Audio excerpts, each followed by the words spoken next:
ল্যান্তো কি আছে ল্যান্তো কি আছে দূরে থাকে না দূরে থাকে ল্যান্তো বেশি করে লাগে দেখা লাগবে না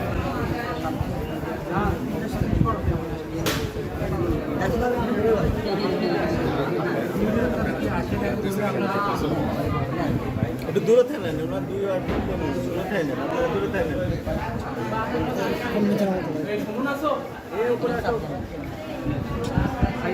একটু পিছনে দিয়ে ভাই একটু পিছন থেকে জুম দিলাম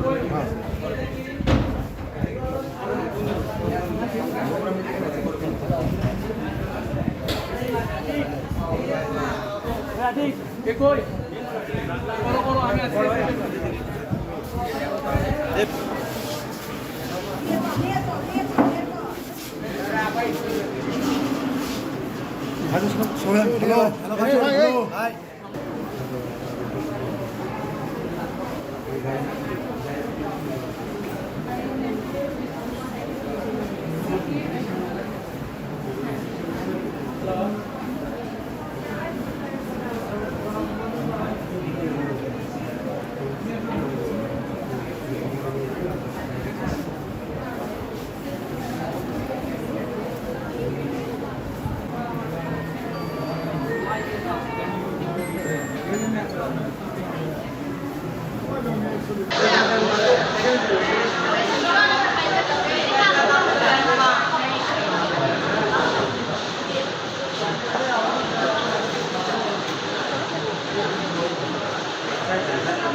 গত রাত 3টা সাড়ে 3টার দিকে ও আমার বাড়িতে এসে আমাকে ডাকতেছে, তখন উঠে দিকে যে আলো দেখলাম যে রাতে কেন তুমি এখানে, আসো বসি কথা বলি।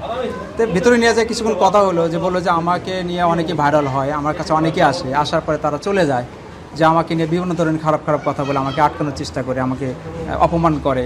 আর বিশেষ করে রিয়ামণিকে আমি প্রচণ্ড এখনও ভালোবাসি।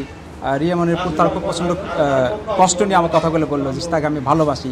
তখন আমি বললাম যে ঠিক আছে, এখন আর কথা বলবো না, তুমি ঘুমাও, সকালে কথা বলো, তুমি খেয়ে নাও আগে। বললো না আমি খাবো না, সকালে খাবো, এখন আর খাবো না। পরে আমি আমার দোতলার পরে ঘুমাইতে দিচ্ছি।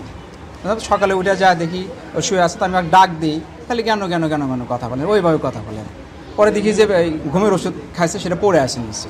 পরে আমি দ্রুত আমাদের ধুনট হাসপাতালে নিয়ে আসি, সেখান থেকে আবার এই জিওন ওয়ান মেডিকেল কলেজ হাসপাতালে নিয়ে আসি। এখন আল্লাহর রহমতে মোটামুটি অনেকটা ভালো আছে এবং কথা বলতে পারছে সে।